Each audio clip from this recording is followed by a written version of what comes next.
It's a story about a father and daughter relationship. He's in a care home and she's visiting during set now, present time, COVID.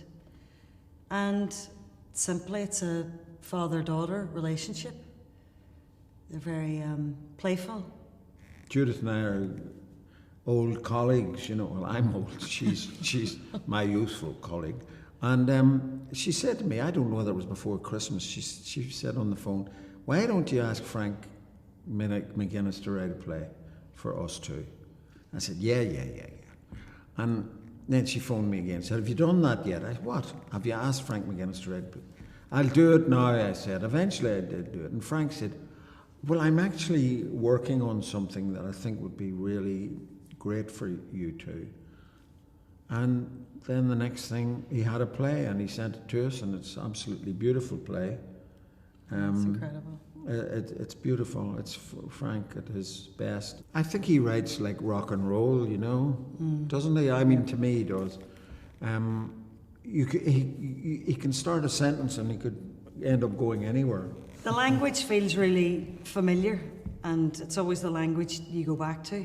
You know, when you're working with the script, that's your roadmap, and it's a little turns of phrases, and there's things that alert particular landscapes and in yourself and how you speak and the musicality, and so when there's a familiarity, it's quite invigorating.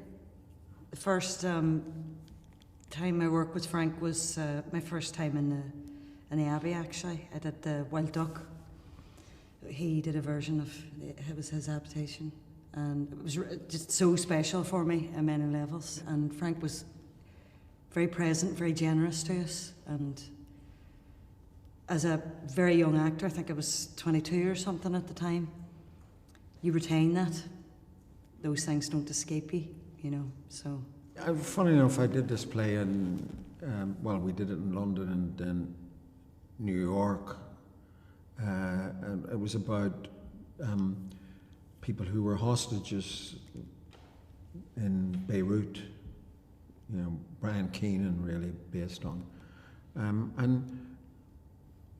It has a similarity in some way to this, in that people are trapped in a situation where it's not normal, and they're working through normal things or trying to find a normality.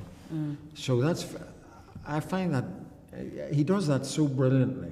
He's there, he's in it, you know, and that was a very happy occasion for me, doing the one in New York, Someone Who'll Watch Over Me, and this is equally happy, you know. I just delighted with it.